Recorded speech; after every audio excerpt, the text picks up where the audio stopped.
Hello, Resurrection. It's May the 20th and it's Wednesday. It is our last regular Wednesday night for a couple of months. On Friday, if it's not pouring down rain, Miss Lily is going to graduate from high school. Awfully proud of that girl. She's going to graduate from high school, and then the three of us are going to get on a plane and head out of town for a few days. Uh, and I'm really very much looking forward to that. Now, we're still going to have Wednesday nights. We're just not having our regular Wednesday night programming. We'll still have potluck, community, family supper on Wednesday nights, and then for the adults. Jan Childs and Sarah Rosenberg are going to be leading what we call a pickup Bible study, meaning if you have to be out a week because of family vacation, you can pick right back up. You can pick it up the very next week. You won't be so far behind that you don't need to that you'll be confused or don't need to come back.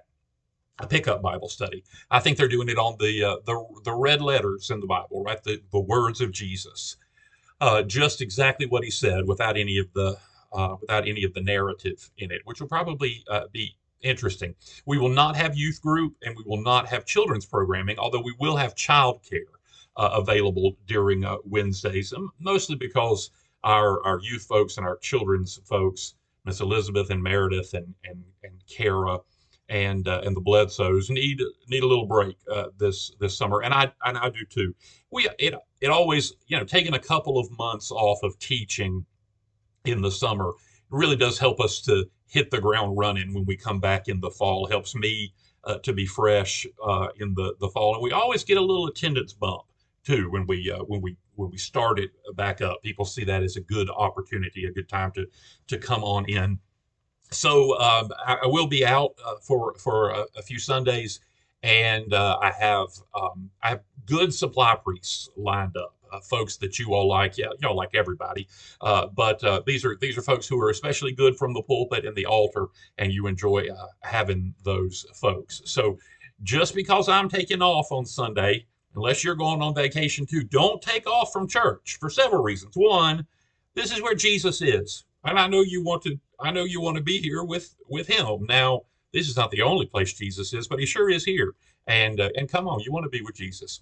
Another thing is, and this is a little technical, but you don't want to mess up my graph, right? My numbers. I love to crunch my numbers, and our numbers are looking good right now, and we don't want to mess that up. But on a little bit more serious note, the Episcopal Church determines how many votes and seats at convention we get based on our average Sunday attendance. And we are right on the cusp of adding one. I'd like to fall over toward that extra delegate just as soon as we can. And yeah, I think we've got some very, very important conventions coming up, including electing a bishop and all sorts of things. So y'all don't want to mess up my numbers. Come on, it'll be great. I do also really think that every Wednesday night and every Sunday morning you get me.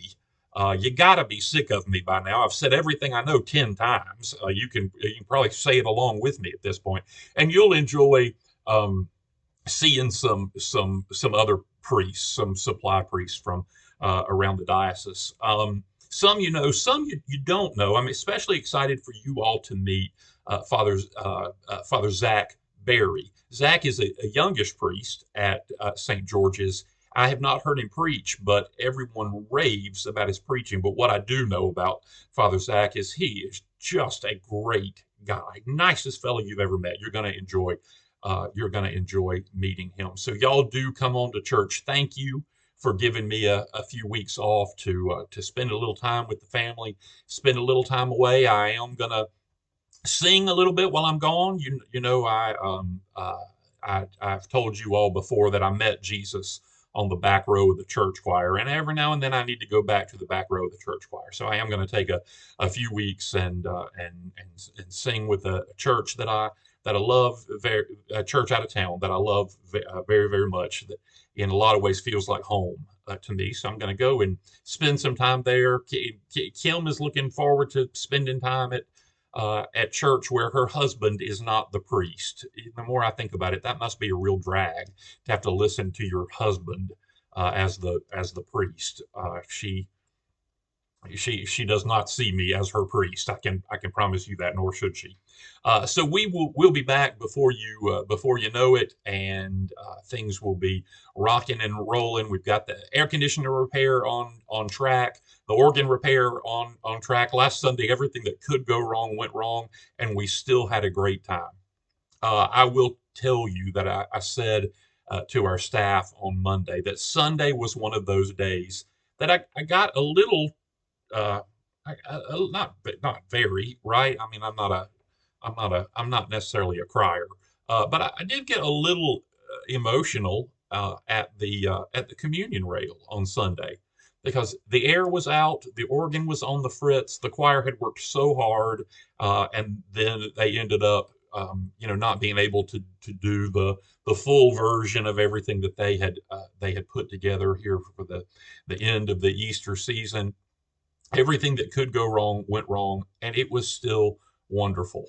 And going down the communion rail, looking at all of my folks, and you are mine, right? Like I belong to you, and you belong to me. We belong to each other, and just got emotional with how much thinking about how much I love you, and what good, kind, wonderful, hardworking Christian folks you are. I love you so very much. I do need a little vacation, but it's not because I don't love you. I do. I just need a couple of weeks of rest. So I'm going to go and take that. But as I always am, I'll be excited to come back because I love you so much. Okay, y'all pray for us while we're gone, and we'll be back before you know it. Come to church. Make sure you come to church. Don't mess up my numbers. All right, I love you.